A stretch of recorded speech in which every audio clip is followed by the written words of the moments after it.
Greetings. My name is Amna, Osman, CEO at Nashville CARES. Today is World AIDS Day and Giving Tuesday. The theme of World AIDS Day is resilience and impact. This is a time to remember those we have lost to the fight and those living with HIV. Today, we hope to raise awareness and education about HIV/AIDS. During the COVID pandemic, Nashville CARES staff and volunteers have continued to serve clients with dignity and respect. Their resilience and impact has been outstanding, and they have continued to provide essential services each and every day. Throughout the day on our social media, we will be joined by colleagues sharing testimonials about living with HIV, education and information on the advancements in medicine and research, and community partners will also join us and advocates. We will close with a memorial service. So please continue to join us throughout the day to hear critical and important information about HIV/AIDS. I am so proud of our community and appreciative of your ongoing support. Shared responsibility to each other during this COVID pandemic has allowed us to keep our communities served, but most importantly, safe. Our mission is to end the HIV epidemic in Middle Tennessee, to eliminate the stigma and the social injustices.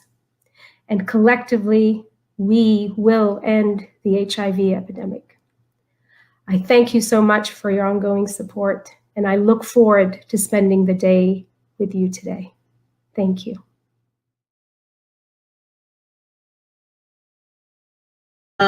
Let's have this discussion. I'm going to introduce myself first. I am Dr. Tayi Link, Program Director at Nashville CARES of Healthy University, which is the peer program. And Healthy University does education, advocacy, and social network for our peers.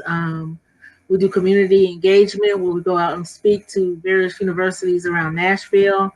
And I have been diagnosed going on 16 years. And I'll let everyone else introduce themselves. All right. Okay. My name is Chip Bennett. I have been coming to CARES for about 6 years now. I'm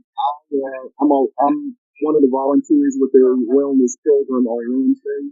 We bag the wellness, the produce, and pretty much pack it, and on Wednesday they just give it out, whatever. I guess that's about it. I've been positive for 6 years. Yeah, I don't say yeah. Okay, cool. Hi, my name is Sean Mark. I guess I can start. I'm a straight, white male who was exposed and born positive with HIV in 1989.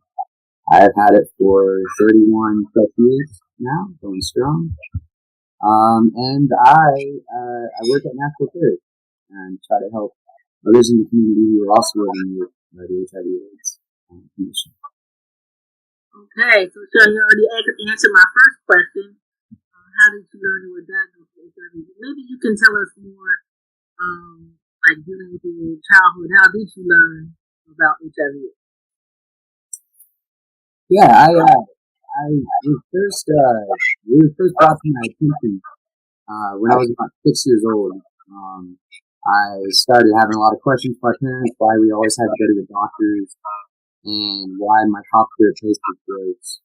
And it was then one of the doctors at one of the visits sat me down and described as best he could to a 6-year-old what the HIV sickness was. And as far as being sick, I didn't know anything about the sexual aspect of HIV, but I did learn about being sick and being different, and learning how to be careful and keep transmissions low. Good. Chip, how did you first learn that you were diagnosed with HIV? Actually, it goes back to how I first found out. I went to the emergency room and with a sore throat and an earache, and that's all they treated me for. So I went back home and I started getting sicker again, and so I went back to the hospital, and that's when they started working on me pretty good. And they asked me had I had an HIV test done. I said no, so they gave me an HIV test. So after that happened, they put me in a room and everything. The doctor came in, it was like a dark cloud just come over. And he said, I guess you know what I'm here for. I said, no, I don't. I said, I kind of got an idea, but I really don't know. He said, you're HIV positive. And I said, oh my. Just like that, I said, oh my, because I didn't know what to say because I was so sick. I didn't really, understand it at the time. But it was a long road with me. I was like in the hospital 4 times in 2.5 months. 6 years ago, this time I was in the hospital, off and on. And by the grace of God, I just kind of made it out of there. And I can say this also, 6 years ago, I did the Red Ribbon Breakfast. I was really under construction. I mean, I was sick. And if it wasn't for Nashville CARES, I really think that I would be in a real bad place now. It was the friendship, the reaching out to me and just making, me feel a part of something, pretty much. That's pretty much how I found out. That's good. And I guess I'll go last. By donating blood at Lab Court in Chicago. I was involved in a blood donation drive. I was told by my provider at the time, and this was 2003, actually, when I was told initially that the symptoms I had would not be HIV because I wasn't in that population, and that was from my provider. So for 2 years, I really didn't worry about it. Donated blood at a blood drive in 2005, and it came back that I was HIV positive. Which shocked me because I was told by a medical doctor that I wasn't in the population. And we're going to talk about that a little later regarding stigma. Had I not had that blood drive, which I think basically saved my life, I would that I was HIV positive and would have probably got sicker and sicker until I possibly could have died from it. So I look at that blood drive as something that saved my life. Okay, so the next question is, what has been your experience living with HIV? So I'll go first this time. So my experience, this may sound weird, has been difficult, but at the same time, it's been good because of the people that I've met. And the people I've been able to help and the programs that I've been in, I would have never gone in the direction that I kind of was nudged. I don't want to say forced, but nudged to go. My experience with medication has been challenging at times. I'm on my 3rd regimen, 1 pill a day, which I've always taken 1 pill a day. And that's because when I was diagnosed initially, they were requiring medication. So when I started taking it, it was 1 pill a day, which was a tripler. I'm still taking 1 pill a day, but I've been through several challenges with the medication. I took one type of medication, which I'm not going to mention, but my hair dropped out. So as you can see, I have a lot of hair, and that was kind of traumatic. But right now, the medicine is 1 pill a day.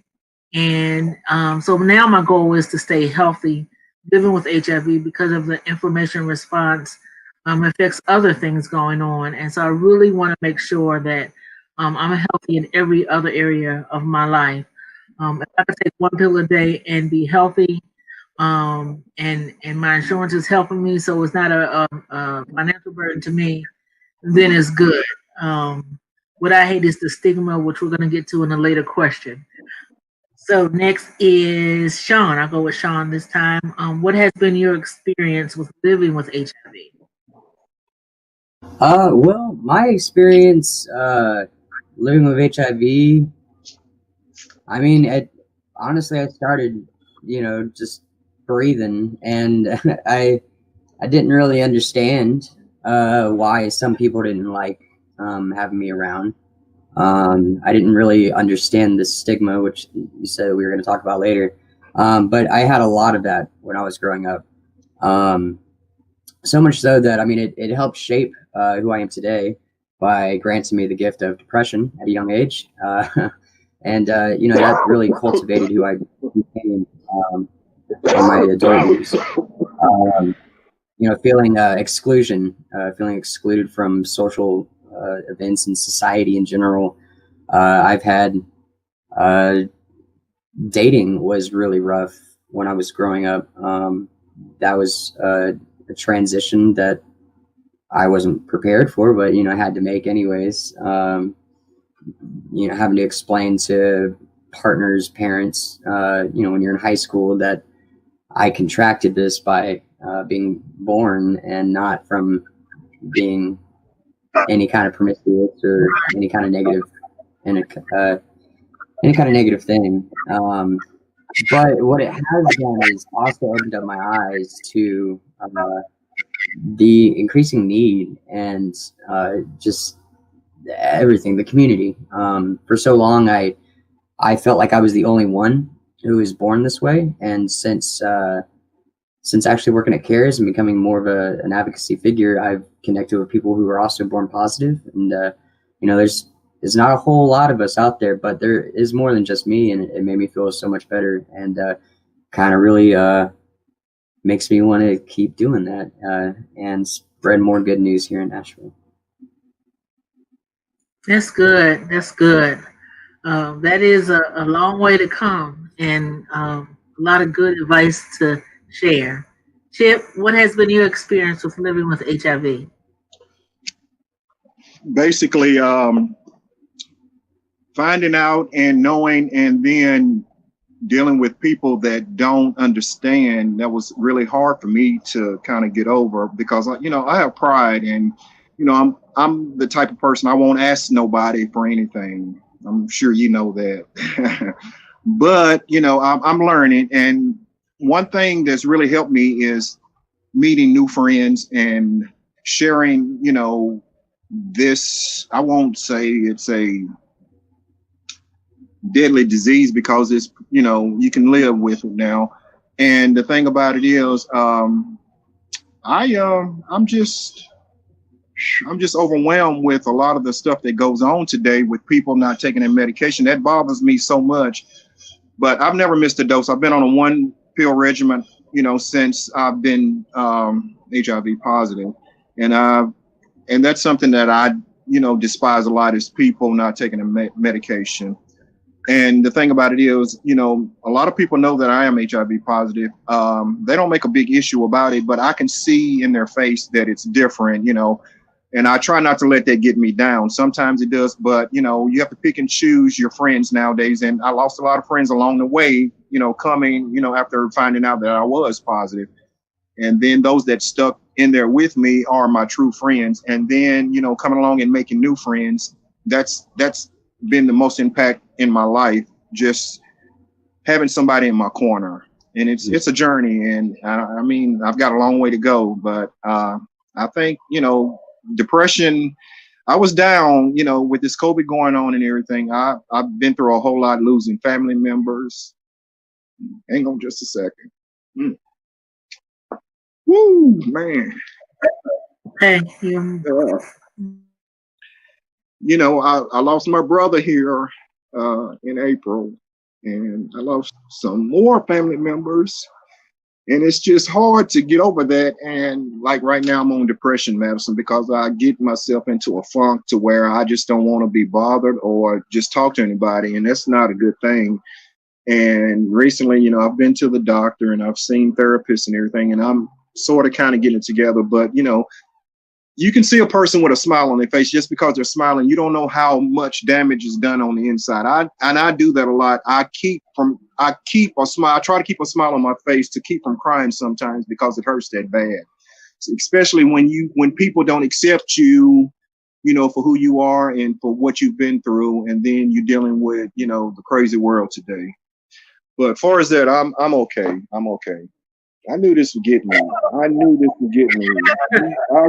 Thank you for being so transparent, Chip. Thank you for being so transparent. And I think it's something, especially during these times, during this pandemic, that we are all dealing with being isolated from people. And at CARES and Health University, we were used to coming in and hugging on each other and just touching each other and laughing together and just sitting in the cafe, which is our area where we have couches and we have, TVs, and we just sit there and talk all day about just things that other people wouldn't know. So this has been a very hard time for all of us, which goes right into how does stigma affect your life. And I can start off again with that, but stigma to me is the worst. It's worse to me than anything else that I'm physically dealing with, because, and I've said this before, when I say that I have HIV, the degrees that I have,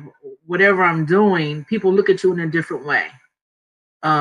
In whatever arena that you're in, they look at you in a different way. They wonder how as a woman that you're dirty.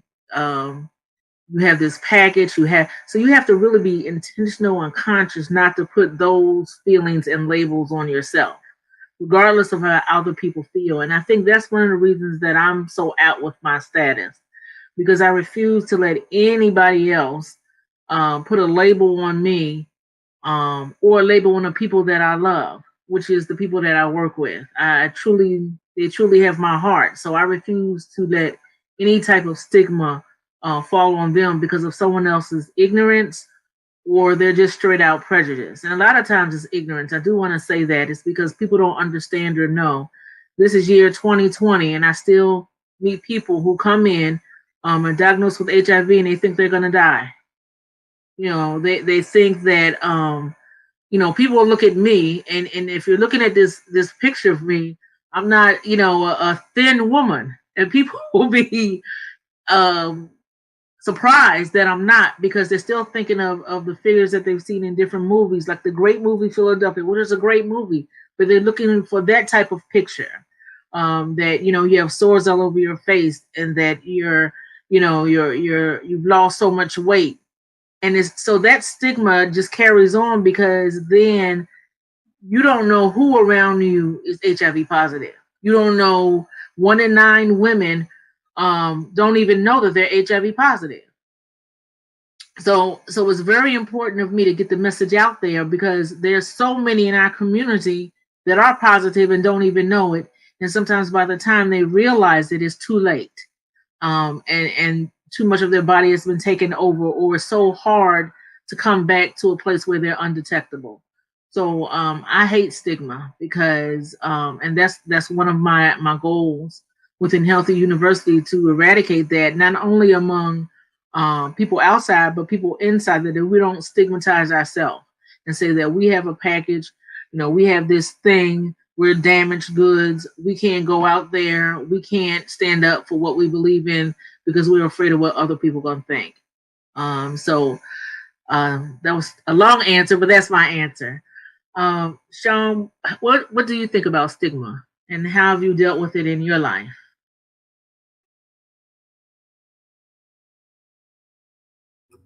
Well, so as far as stigma, I don't like it. But no, I feel like I encountered stigma, especially the HIV stigma, well before I even knew what any of that meant. And to be honest, it really did shape who I am. It really, because of the stigma, it gave me this sense that I didn't really belong into things, and I always felt like I was an outsider. And socially, that kind of messed me up a little bit. I'm a little off the wall, but yeah, like it created a feeling of fear inside of me, and a doubt. Like I couldn't do anything. Like I was a monster. And these were all things that I let myself believe for years and years through puberty and adolescent love and stuff. And like I mentioned earlier, I developed depression, and I tried to kill myself several times because of the stigma and how I let other people's uneducation dictate whether or not I felt worthy to be around or not. It started as young as when I was 12. I tried to hang myself.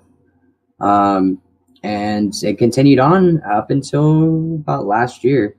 And I learned another valuable lesson about substance abuse and about how many people who are suffering from HIV and AIDS, we tend to lean on and use the crutch of substance abuse, whether alcohol or harder drugs or gambling, it's any kind of thing like that. But it's just stuff that people who are affected by the condition tend to lean on. And it definitely opened my eyes to that too, because it's just with stigma, it only creates what the person or what is being initiated is confusion and hysteria and fear. And without that stuff, we can actually get down to understanding what it is and educating others to be able to live with it and to not be afraid by it and to stop being oppressed by it. And that's my views. Thank you so much. Chip, I didn't forget about you. I know. Well, Stigma effect. my thing is, I only have like one or two things to say about this. Prime example, I had a friend call me one day. You know, we've been friends for years, and I never told him that I was positive. So he got it from another person. He said, I heard something about you like that. I said, what? He said, I heard you got that package like that. I said, what package? He said, you know, that shit. Excuse my French. This is just how he said it. I said, no, I don't have that package. He said, I told him that you didn't have it like that. And when I got off the phone with this person, you know, I was sitting here thinking, now, if he'd have said, I heard that you were HIV positive, then I would have said yes, but he didn't. You know, he didn't recognize it. He recognized it as a package or something. But my thing is, it would have put me in a place to where I felt like that. I don't even know where to turn, you know, because if I'm in a setting somewhere and something like that came about, I would be aware of it. That's one of the 5 coping skills, awareness. I would be aware of it, but I don't know how I would react to it. I think I would be kind of down in my feelings, and I don't think I would go out and commit suicide, but I would be hurt to the fact that, you know, there are hurtful people out there, and, you know, things do happen. I just have to learn how to adjust and just deal with the situation, because I know it's going to happen sooner or later. And, you know, me being probably the youngest, you know, HIV person, I'm saying in years of being HIV positive, not age-wise. But I've learned a whole lot, and, you know, I've got a lot to learn.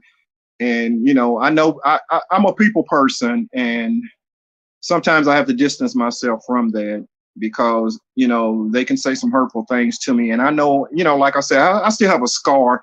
And it's not going to heal overnight. It's a process. And, you know, I try my best to deal with situations and go around people that are more friendly, or, you know, to the fact that, you know, being educated on HIV and AIDS or whatever.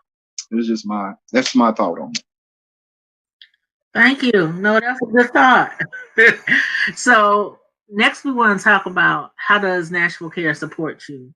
Again, I'll go first. So I came to Nashville CARES in 2012 when I actually moved to Nashville to take care of my mom.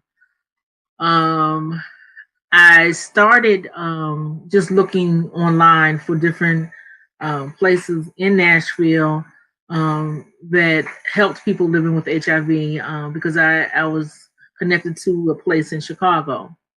I actually came to my first, I guess it was a first session or group that they had at Nashville CARES, playing bingo. They had a bingo night. And that was the first thing I came to. And from there, I had more time on my hands as my mother's, unfortunately, her health decreased. I had more time because we had a nurse to come in. And so then I started to volunteer at Nashville CARES, and I saw, you know, what they did and how people reacted and what was needed. And as time went on, when my mother did pass, I started to look for another job. I said, okay, well, I have to look for a job now. I can't do what I love no longer. I have to look for a job. And before I could even get out there, my boss, who's left Nashville Care since then, but he said, we have an opening.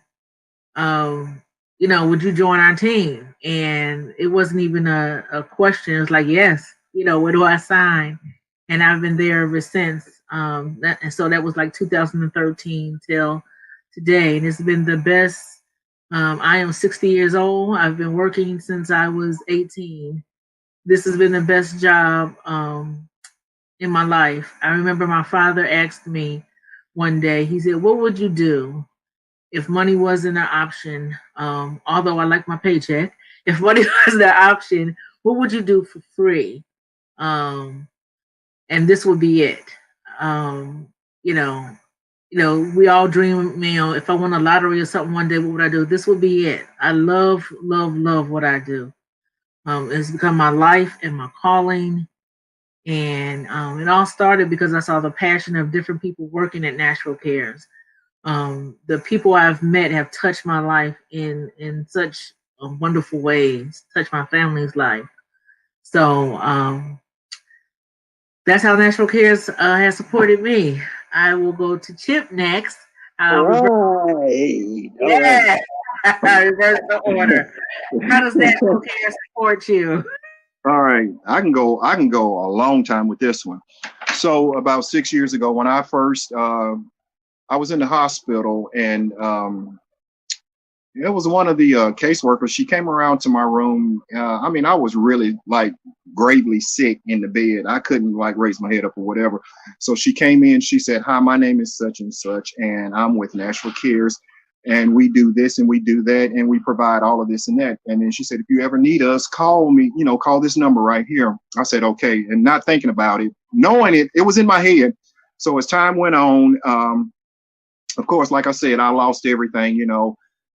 Didn't have any insurance. I couldn't work. I couldn't do anything. So I was like, my mom had to take care of me the best that she could because, she was retired and living on a fixed income. So it was really hard.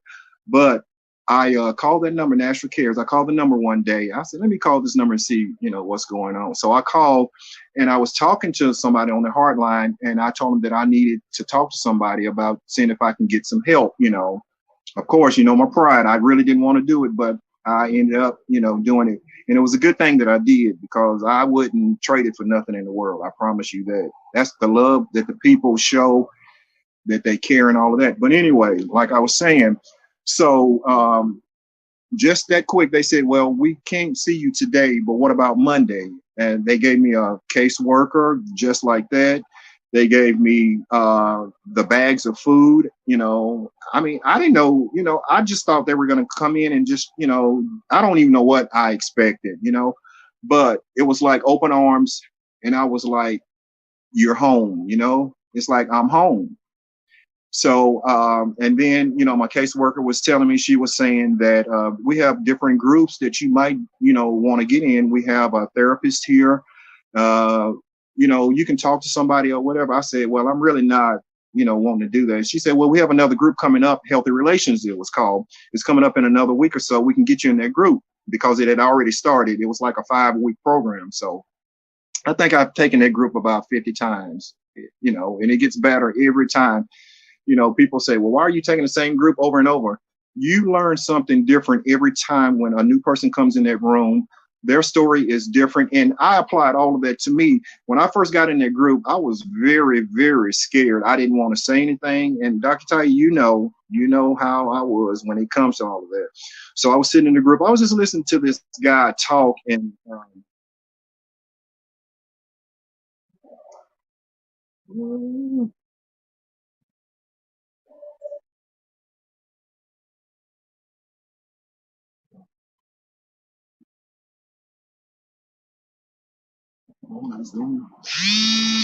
sorry. Are y'all there? Can you hear me? Hello? Yes. Okay, I'm sorry. Somebody was trying to call in, but anyway, I'm sorry. But anyway, Yeah. so after I got in the group and everything, I just started listening to people talk about their story and everything. So, it kind of got me emotional, and I just started talking. And from that day on, I just started talking and just going and just got involved and, just started doing this, any little thing. And of course, one day they asked me would I like to work there. Of course, they've said that a million times, and I said, no, I enjoy what I do. I like to come and go. I like my freedom. I like to talk to the clients more so my peers. I put it like that. And I just formed a relationship with Nashville Cares. They've helped me out so much. And my thing is, I feel like this. If somebody's going to help me, I feel like I can help somebody else. And that's what I do. And it's like the wellness program that we do, I enjoy it. And and the team that we got the best team in the world. I wouldn't trade these guys for nothing in the world. That's how much they mean to me. And I don't want nothing to break us up for no reason at all. So, Sean, you hear what I'm saying? Even though you work there, but you still one of us, okay? I'm just saying, man. That's it. There you go. But anyway, CARES has done a lot for me, and I really appreciate it. I know I can't never repay them back, but I feel like that what I do, I'm not doing it for the payment or anything like that. I'm doing it from my heart because somebody cared enough for me, and I feel like I can do the same for somebody else that's in a situation like I was. And that's about it. Thank you. Thank You're you. welcome. John, how does National Care support you? That was a really good, Chip. Man, CARES has been phenomenal help for me. I got involved with CARES firstly just from states away. I was unhappy with where I was and was looking for places to move, and Nashville CARES popped up on my Google search, and I moved to Nashville because I saw that CARES had such an inclusive thing with all the services that they offered, case management, nutritional stuff, educational, all the condoms. It's pretty much a good just hub to go to. And so I decided to take a chance and come and check it out. And, honestly, I wasn't prepared for CARES. But in like the best possible way. Like I came to CARES just looking for services, like looking for things because I was in need. And what I found at CARES was something more than a place that was giving and providing for my needs. It was a place that was also welcoming other people who were lost and hurting and down, and giving them a place to rebuild themselves and to lift each other up. And I remember coming into CARES and getting I don't remember if it was Dr. Tai or Ron, but they were like, you need to jump into this healthy relationship group. And I was like, well, $50 gift certificate if I go to 5 sounds like a good plan to me. And I dragged my feet all the way through it.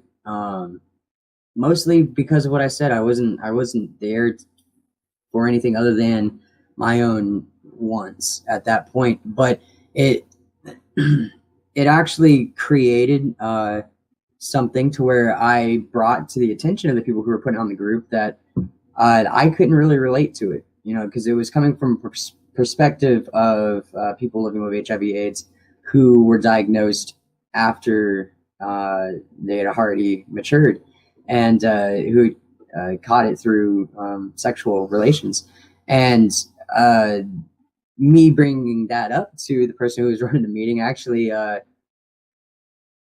created kind of a stir here at CARES. I don't know how often they've run into people who were born positive, but they swooped me up out of nowhere. They wanted to hear all of my stories. They wanted to hear all the medicines I had taken. Like they were just very excited with me, and honestly, that really touched my heart. And I I was down on my luck really hard last year, even before this whole pandemic stuff started, and it was with the help of the people at CARES, the staff, and the other peer volunteers, and the friends here I have that helped me take the reins back, and I jumped into alcohol treatment, and I've been sober now for a whole year, and which is I guess a testament to willpower, but even more so to the connections and the encouragement that I got from CARES.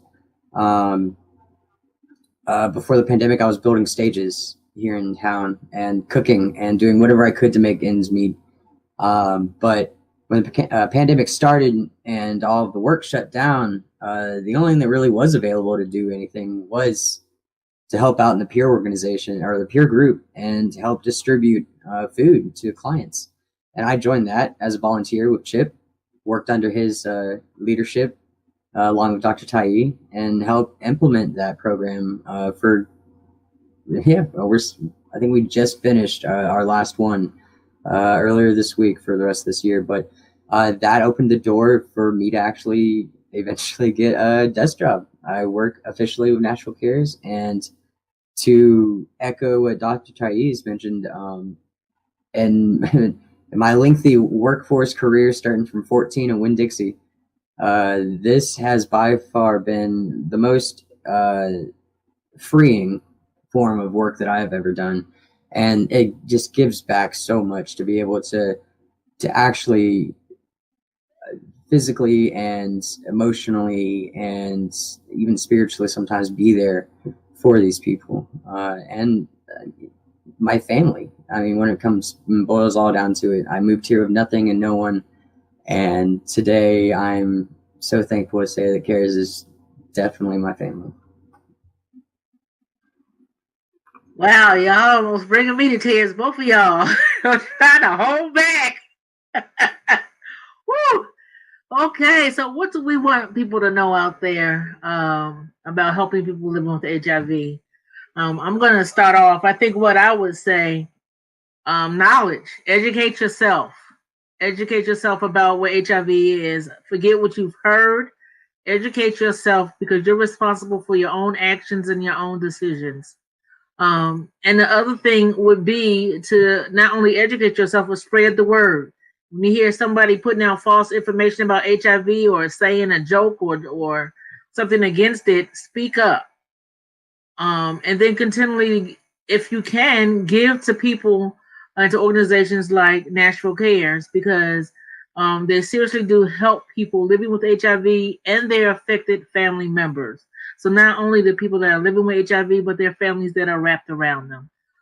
So that would be my advice. Sean? Well, maybe I should go to Chip because you just got finished talking and it was really good. And yours was too, Chip. So how about you? What would you tell, what would you want people to know about people living with HIV? Are you talking to me or Sean now? You, Mr. Chip. Is it me or Sean? I don't know. You, Mr. Chip. Okay. Really and truly, you really summed it up. But this is what I can say as far as me personally. I have a lot of nephews that are at that age, and and they know about my situation, and they respect me, and I respect them, and I tell them every day, please wrap up. I said, just because it don't feel good with it on, the coat on, that don't mean you need to take it off. So you keep it if you want to continue to live and do what you do. It's not a thrill is good, it's okay and everything, but wrap it up. And my thing is, like you said, education is very important, because if you're not educated, then you're gonna get that in your head that all people that are HIV positive, don't touch them, don't do this, don't I don't want to drink after this and that. It's not like that. Just first of all, you got to love yourself. When you love yourself, and then everything else will fall in place. But people are going to be people regardless. But you just got to learn how to handle a situation. Like I said, I've never had to come up against anything far as, somebody calling me out or anything like that, in public. And I know sooner or later it's going to happen. But, I guess I can deal with that when that time comes. But right now, I don't know if I could handle it because of everything that's going on in the world today, But that's my thought on it. Okay, thank you. And last but not least, Sean, what do you know about people living with HIV? Well, if I would just encourage people to, like you and Chip had said, educate themselves. Education goes a long ways, especially with today's today's time and age, and the age of the internet. There's so much light has been brought towards, and all the scary myths of old have sunken away and slidden off, except for HIV somehow. And I feel like it's plenty of time for us to go ahead and move past that. Educate yourselves. If you like watching movies, sit down and watch a great movie. There's plenty that are out there. One that comes to mind is the Dallas Buyers Club. You got Matthew McConaughey and Jared Leto. Pretty freaking awesome. There's some pretty good entertainment out there. Just educating yourself doesn't necessarily mean read up in textbooks, and health websites. There's celebrities out there who have the condition. Also, just try to just think about some stuff, and have friendly conversations. A conversation has never hurt anybody. And I hope you guys have a great and happy holidays. Hey guys, I want to thank you. This has been an amazing discussion.